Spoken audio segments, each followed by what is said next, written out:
অখিল ভারতীয় বিদ্যার্থী পরিষদের রাষ্ট্রীয় বিদ্যার্থী দিবস উপলক্ষে ফটিকরাই নগর শাখার উদ্যোগে অনুষ্ঠিত হলো মেধাকৃতি সংবর্ধনা 2026 অনুষ্ঠান।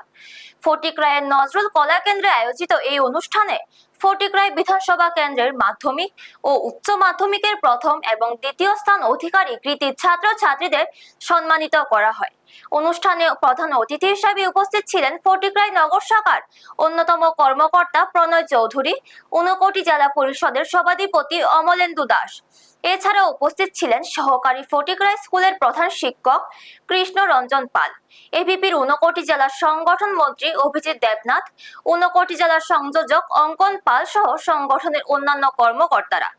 এদিন ফটিকরাই বিধানসভা কেন্দ্রের বিভিন্ন বিদ্যালয়ের প্রায় 300 জন মেধাবী ছাত্রছাত্রীকে সম্বর্ধনা প্রদান করা হয়। কৃতি শিক্ষার্থীদের হাতে স্মারক ও সম্মাননা তুলে দিয়ে তাদের ভবিষ্যৎ জীবনের সাফল্য কামনা করেন অতিথিরা। বক্তারা তাদের বক্তব্যে বলেন, ছাত্রছাত্রীদের মেধা ও প্রতিভাকে উৎসাহিত করার পাশাপাশি সমাজ ও দেশের উন্নয়নে তাদের গুরুত্বপূর্ণ ভূমিকা রয়েছে।